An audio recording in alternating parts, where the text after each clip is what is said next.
প্ৰখ্যাত শিল্পী অপূৰ্ব বেজবৰুৱাৰ সেই বিখ্যাত গীতটি হয়তো প্ৰতিজন অসমীয়াই আজিও মনত ৰাখিছে। কপৌ পাহি তোৰে খোপাত ইমান ধুনীয়া দেখি মইহে বুজি পাওঁ চেনাই, কিয় চাই চাই হেঁপাহ নপলায়। অৰ্কিড প্ৰজাতিৰ কপৌ নামৰ এই বিশেষ ফুলপাহ অসমীয়াৰ জাতীয় ফুল। বিশেষকৈ বসন্তকালত ফুলা এই ফুলজোপা ভাৰতবৰ্ষৰ উত্তৰ পূৰ্বাঞ্চলৰ লগতে উৰিষ্যা আৰু অন্ধ্ৰপ্ৰদেশতো পোৱা যায়। হিন্দী ভাষাত দ্ৰুপদী মালা নামেৰে পৰিচিত কপৌ ফুল অসমীয়াৰ বহাগ বিহুৰ সৈতে বিশেষ সম্বন্ধ আছে। বহাগ বিহুত নাচনীৰ খোপাত কপৌ ফুলে প্ৰেমৰ এক প্ৰতীক হিচাপে স্থান পাই আহিছে। বিশিষ্ট অৰ্কিড বিশেষজ্ঞ চিৰঞ্জিত গগৈয়ে কপৌ ফুলৰ সন্দৰ্ভত এনেদৰে জনায়। পৃথিৱীত থকা যিমানবিলাক অৰ্কিড জাতীয় উদ্ভিদ আছে তাৰ ভিতৰত এটা স্পেচিছ, যিটো আমি অসমীয়াত কপৌ ফুল বুলি কওঁ, আৰু তাৰ বৈজ্ঞানিক নামটো হৈছে ৰিংকো ষ্টাইলিছ লেটুচা। আৰু আমাৰ কপৌ ফুল সকলোৱে জানে আমাৰ জাতীয় ফুল, আমাৰ ৰাজ্যিক ফুল হিচাপেও তাক গ্ৰহণ কৰা হৈছে। কিন্তু দেখা যায় যে আমি জাতীয় ফুল হিচাপে আমাৰ বিহুত আমাৰ ইয়াৰ ব্যৱহাৰ আছে যদিও লাহে লাহে কিন্তু আমাৰ বনাঞ্চলবিলাকৰ পৰা বা মানুহৰ ঘৰৰ পৰা লাহে লাহে কমি গৈ আছে।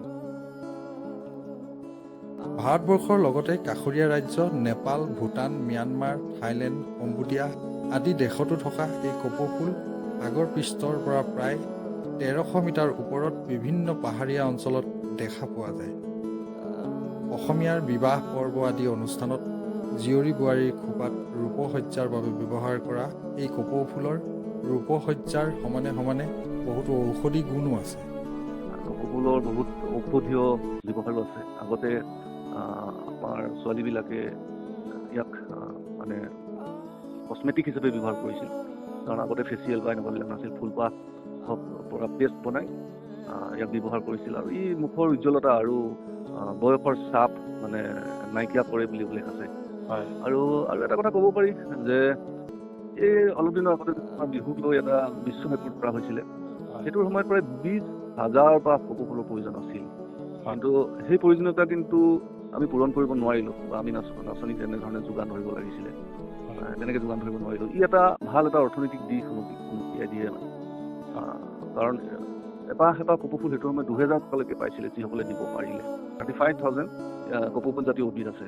আৰু আমি যিটো কপৌ ফুল বুলি কওঁ, অসমীয়া যিটো কপৌ ফুল বুলি কওঁ, সি আচলতে এটাহে প্ৰজাতি, যিটো ৰিংকো ষ্টাইলিছ লেটুচা। আৰু ইয়াৰ কেইবাটাও কালাৰ ভেৰিয়েশ্যন আছে। এটা একদম সম্পূৰ্ণ বগা, এইটো ভেৰিয়েশ্যন যেনে মানুহৰ মাজত বগা আৰু কলা ৰঙৰ পাৰ্থক্য থাকে। এইবিলাকতো অলপ জিনৰ পাৰ্থক্যৰ কাৰণে এনেকুৱা ধৰণৰ ভেৰিয়েশ্যনবিলাক ইয়াত পোৱা যায়। কিন্তু প্ৰজাতি বুলি ক'লে এটাই প্ৰজাতি, কিন্তু বেলেগ বেলেগ প্ৰজাতি নহয়। ইয়াৰ উপৰিও গাঁৱলীয়া সমাজত কাণ বিষ, কাণ পকা আদি ৰোগৰ বাবে কপৌ ফুলৰ পাত পিচি ৰস দিয়াৰ নিয়ম পুৰণি বন ঔষধি হিচাপে প্ৰচলিত।